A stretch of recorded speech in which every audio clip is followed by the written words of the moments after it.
Ouh. Oui. Oui. Ça arrive. Oui, mais ça fait très longtemps. Ça fait super longtemps. Non, jamais. Je sais même pas si on m'a déjà dragué déjà.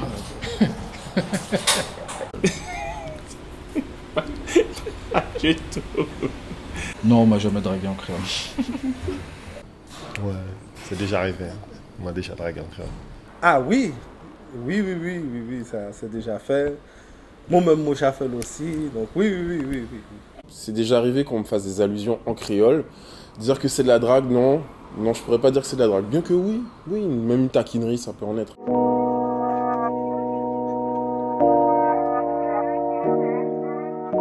Le mec qui est venu, mais une façon en mode oh, tout sexy, hein, un truc comme ça. Et en fait, une façon de parler que quand même j'ai trouvé. Enfin, on sait que le créole reste quand même un peu, ça reste agressif un peu à certains moments.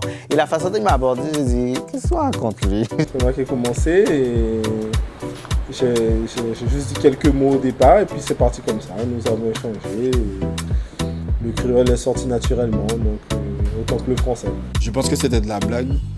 C'est souvent les grandes dames qu'on appelle tati. Il y a des mots chouchous. Un moti djal. Des allusions du genre Moteke bien bâton de cou. Je me rappellerai toujours, j'étais au téléphone avec elle, on avait déjà échangé les numéros, mais sur les réseaux. Donc on n'avait jamais parlé, j'avais jamais entendu sa voix. Et la première chose qu'elle m'a dit, ça abaye. Ouh, moi, franchement, après, elle a continué, ça abaye, ouais, posé. Des petites expressions qu'il lâchait, c'était drôle, mais je pense que si c'était en français, ça serait peut-être un peu mieux passé, mais c'était drôle. Mais je sais même pas au final si j'ai donné suite ou pas. Je sais plus.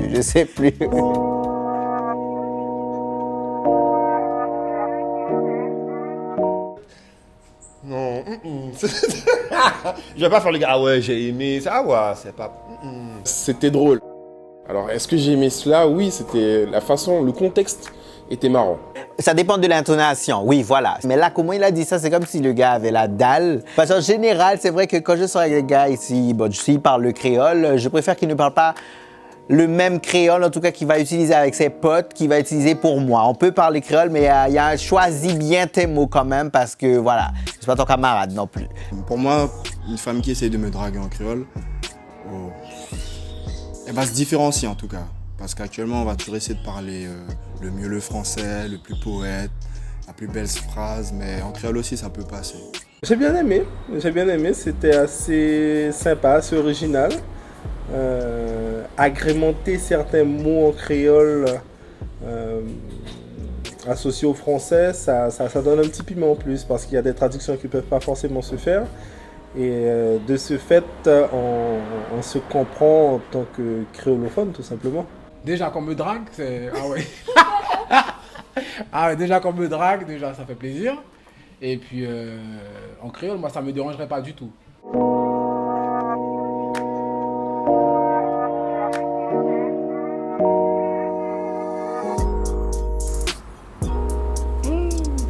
Ah là, tu poses de la colle là.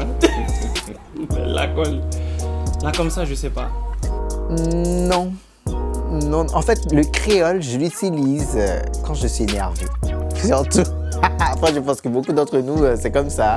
Quand on drague, on veut être sérieux. Et non pas qu'effectivement le créole ne fait pas sérieux, c'est juste que moi, comme je ne sais pas le manier convenablement, j'évite. Je vais pas arriver sur une fille et puis lui commencer à la draguer en créole. Il m'est arrivé de le faire, mais on a plutôt rigolé de ma tête. Si une femme ou jolotte, est-ce que ça va être compris, est-ce que ça va être bien perçu? J'ai dit, mon chouchouel, dans mon cas, c'est bois en tes oreilles. Parole d'une de mes chansons où je dis où envie remonter ton maroni. Et je veux remonter ton maroni, je veux remonter ton fleuve, on comprend très bien de quoi il s'agit. Mon content au moyen, mon content, tu vas te monter avec mon sens, un truc comme ça. Mon petit chéri a foutu mon contento, mon kawaii qui dorloteto, moka manyeto, moka pichineto, moka voilà, il y a une partie de bagage, partie de bagage qui nous peut dire. Moi, je trouve que c'est une femme qui est très intelligente. On considère que tu as fait partie bête, tu connais faire manger, tu connais toutes les cases. Tu as l'air c'est une femme joke, c'est qu'on dit une joke. Donc du coup même franchement, ah ouais, tu fais mon la vie qui est aussi ça. Voilà quoi, devait être comme ça.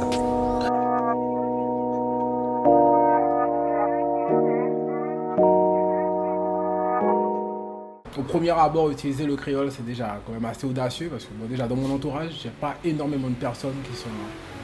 Enfin, dans l'imaginaire des gens, les gens prennent ça encore beaucoup comme une familiarité. Ça veut dire, bon, comme on dit, grand-main. Voilà, ça veut dire, si on connaît pas la personne suffisamment bien, utiliser direct le créole, ça peut être mal perçu. Je peux le comprendre parce que c'est un manque de maîtrise des fois, c'est un manque de maîtrise de la langue créole. En ce qui me concerne, cette barrière, je l'ai vraiment faite sauter.